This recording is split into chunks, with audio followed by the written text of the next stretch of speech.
ಪ್ರೋಗ್ರಾಂಗೆ ಸ್ವಾಗತ. ನಾನು ನಿಧಿ ರಾಠೋಡ್. ಮೋದಿ ವಿರುದ್ಧ ರಾಜ್ಯದ ಆರೋಗ್ಯ ಸಚಿವರಾಗಿರುವ ದಿನೇಶ್ ಗುಂಡೂರಾವ್ ಗುಡುಗಿದ್ದಾರೆ. ಇದಕ್ಕೆಲ್ಲ ಏನ್ ಕಾರಣ?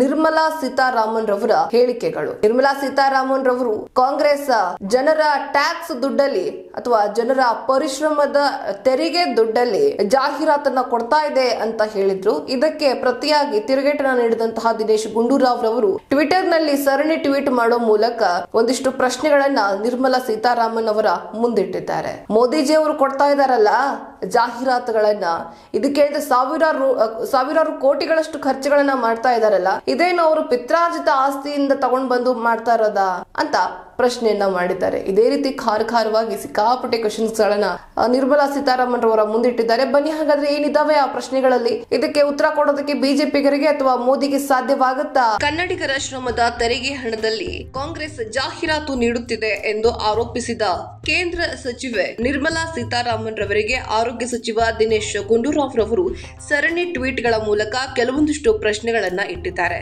ದಿನದ 24 ಗಂಟೆ ಟಿವಿಯಲ್ಲಿ ಹಾಗೂ ದಿನಪತ್ರಿಕೆಗಳಲ್ಲಿ ಮೋದಿ ಗ್ಯಾರಂಟಿ ಎಂಬ ಜಾಹೀರಾತು ಪ್ರಸಾರ ಮಾಡಲು ವೆಚ್ಚ ಮಾಡುತ್ತಿರುವ ದುಡ್ಡು ಯಾರ ಶ್ರಮದ ತೆರಿಗೆ ಹಣ?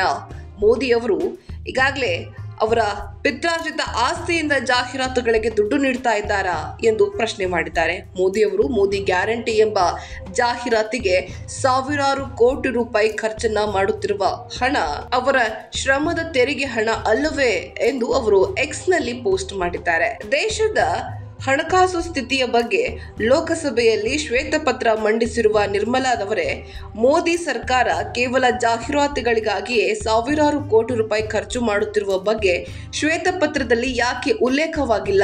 ಜಾಹೀರಾತುಗಳಿಗೆ ಖರ್ಚು ಮಾಡುತ್ತಿರುವುದು ಸರ್ಕಾರದ ಹಣವೋ ಅಥವಾ ಮೋದಿಯವರ ಅತ್ಯಾಪ್ತ ಗೆಳೆಯ ಅದಾನಿ ಹಣವೋ? ಇನ್ನು ಶ್ವೇತಪತ್ರದಲ್ಲಿ ಜಾಹೀರಾತಿಗೆ ಖರ್ಚು ಮಾಡುತ್ತಿರುವುದು ಯಾವ ಹಣ ಹಾಗೂ ಯಾರ ಹಣ ಎಂದು ಸಾರ್ವಜನಿಕರ ಮುಂದೆ ತೆರೆದಿಡಬೇಕಿತ್ತಲ್ಲವೇ ಎಂದು ಅವರು ಪ್ರಶ್ನೆ ಮಾಡಿದ್ದಾರೆ.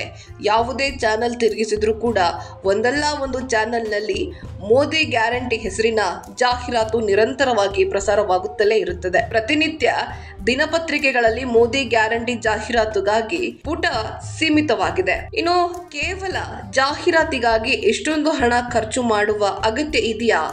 ನಿಮ್ಮ ಮೋದಿಯವರ ತಮ್ಮ ಅಧಿಕಾರಾವಧಿಯಲ್ಲಿ ನಿಜವಾದ ಅಭಿವೃದ್ಧಿ ಮಾಡಿದ್ರೆ ಎಷ್ಟೊಂದು ಜಾಹೀರಾತು ಕೊಡುವ ಅಗತ್ಯ ಇರ್ತಾ ಇದ್ದ?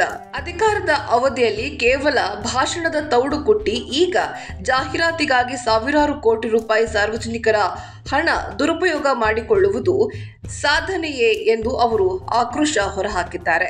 ಸಾರ್ವಜನಿಕರಿಗೆ ಸಾವಿರಾರು ಕೋಟಿ ರೂಪಾಯಿ ತೆರಿಗೆ ಹಣ, ಇನ್ನು ಮೋದಿ ಗ್ಯಾರಂಟಿ ಜಾಹೀರಾತಿಗೆ ದುರುಪಯೋಗನ ಪಡಿಸಿಕೊಳ್ತಾ ಇರುವ ನಿಮ್ಮ ಸರ್ಕಾರ ಜಾಹೀರಾತಿನಲ್ಲಿ ಸತ್ಯವಾದ್ರೂ ಹೇಳ್ಬೇಕಿತ್ತಲ್ವಾ? ಆದ್ರೆ ಜಾಹೀರಾತಿನಲ್ಲಿ ಮೋದಿಯವರು 25 ಕೋಟಿ ಜನರನ್ನ ಬಡತನದಿಂದ ಮೇಲೆತ್ತಿದ್ದಾರೆ ಎಂದು ತೋರಿಸುತ್ತೀರಿ. ಬಜೆಟ್ನಲ್ಲಿ 80 ಕೋಟಿ ಜನರಿಗೆ ಉಚಿತ ಆಹಾರ ಧಾನ್ಯ ನೀಡುತ್ತಿರುವುದಾಗಿ ಹೇಳುತ್ತೀರಿ.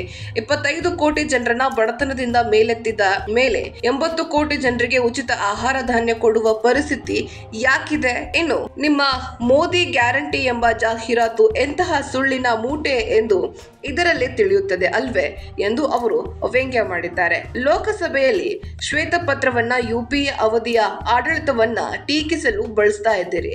ಶ್ವೇತಪತ್ರ ಎಂಬುದು ಸರ್ಕಾರವು ಅವರು ಖರ್ಚು ವೆಚ್ಚ ಬಾಬ್ತು ಆರ್ಥಿಕ ಹಿನ್ನೋಟ ಮತ್ತು ಆರ್ಥಿಕ ಮುನ್ನೋಟದ ನಿಖರ ಅಂಕಿ ಅಂಶದ ದಾಖಲೆ ಆಗಿರುತ್ತೆ. ಆದ್ರೆ ನೀವು ಮಂಡಿಸಿದ ಶ್ವೇತಪತ್ರ ಯುಪಿಎ ಆಡಳಿತ ಟೀಕಿಸುವುದಕ್ಕೆ ಮಾತ್ರ ಸೀಮಿತವಾಯಿತು. ಶ್ವೇತಪತ್ರದಲ್ಲಿ ನಿಮ್ಮ ಸರ್ಕಾರದ ಆರ್ಥಿಕ ವೈಫಲ್ಯದ ಉಲ್ಲೇಖ ಬೇಕಿತ್ತು. ಆದ್ರೆ ಕಳೆದ 10 ವರ್ಷಗಳಿಂದ ನಿಮ್ಮ ಸರ್ಕಾರ ಕಡಿದು ಗುಡ್ಡೆ ಹಾಕಿದ್ದು ಏನು ಎಂದು ತೆರೆದಿಡಬೇಕಿತ್ತಲ್ಲವೇ ಎಂದು ಅವರು ಕುಟುಕಿದ್ದಾರೆ.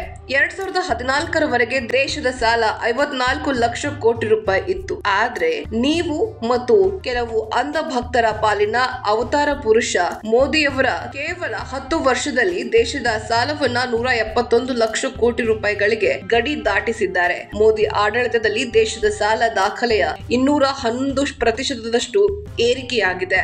ನಿಮ್ಮ ಮೋದಿ ಮಾಡಿರುವ ಸಾಲದಿಂದ ಪ್ರತಿಯೊಬ್ಬ ಭಾರತೀಯನ ತಲೆಯ ಮೇಲೆ 1.30 ಲಕ್ಷ ರೂಪಾಯಿ ರೂಪಾಯಿ ಸಾಲದ ಹೊರೆ ಬಿದ್ದಿದೆ. ಯಾರ ಉದ್ಧಾರಕ್ಕಾಗಿ ಮೋದಿಯವರು ಎಷ್ಟೊಂದು ಸಾಲ ಮಾಡಿದ್ರು? ನಿಮ್ಮ ಸರ್ಕಾರ ಈ ಪ್ರಮಾಣದಲ್ಲಿ ಸಾಲ ಮಾಡಿದ್ದು ಯಾರು ಸಾಲ ಮಾಡಿದ್ದು ಯಾಕೆ ಎಂಬುದು ಶ್ವೇತಪತ್ರದಲ್ಲಿ ಉಲ್ಲೇಖವಾಗಬೇಕಿತ್ತಲ್ಲವೇ? ಇನ್ನು ಶ್ವೇತಪತ್ರದಲ್ಲಿ ಸಾಲದ ಬಗ್ಗೆ ಪ್ರಸ್ತಾಪ ಮಾಡಲು ನಿಮಗೆ ಅವಶ್ಯಕತೆ ಇದೆ. ನೀವು ಈ ದೇಶದ ಹಣಕಾಸು ಮಂತ್ರಿ, ಆದ್ರೆ ನೀವು ಹಿಟ್ಲರ್ ಸಂಪುಟದ ಪ್ರೊಪಗ್ಯಾಂಡಾ ಮಿನಿಸ್ಟರ್ ಗೋಬೆಲ್ಸ್ ನಂತೆ ವರ್ತಿಸುತ್ತಿದ್ದೀರಿ. ಇನ್ನು ಹಿಟ್ಲರ್ ಮಾಡಿದ್ದ ದುಷ್ಕೃತ್ಯಗಳನ್ನೆಲ್ಲ ಗೋಬೆಲ್ಸ್ ಮಹತ್ ಕಾರ್ಯ ಎಂದು ಜರ್ಮನ್ ನಲ್ಲಿ ಪ್ರಚಾರ ಮಾಡಿ ಭ್ರಮೆಯನ್ನ ಸೃಷ್ಟಿಸ್ತಾ ಇದ್ದ. ಜರ್ಮನ್ರಿಗೆ ಹಿಟ್ಲರನ ಅಸಲಿ ಮುಖ ತಿಳಿಯುವ ಹೊತ್ತಿಗೆ ಜರ್ಮೇನಿಯಾ ನಾಶವಾಗಿತ್ತು. ಸುಳ್ಳು ಪ್ರಚಾರ ಹಾಗೂ ಜನರಲ್ಲಿ ಕಲ್ಪಿತ ಭ್ರಮೆಗಳನ್ನ ಸೃಷ್ಟಿಸಿ ಭಾರತವನ್ನ ಇನ್ನೊಂದು ಜರ್ಮನಿ ಮಾಡಬೇಡಿ ಎಂದು ಅವರು ಆಕ್ರೋಶವನ್ನ ಹೊರಹಾಕಿದ್ದಾರೆ. ಇದೇ ರೀತಿಯ ಪೊಲಿಟಿಕಲ್ ಅಪ್ಡೇಟ್ಸ್ ಗಾಗಿ ನೋಡ್ತಾ ಇರಿ ಹೇ ಸೀತಾರಾಮ್. ಇದು ಸತ್ಯದ ಕೈಗನ್ನಡಿ.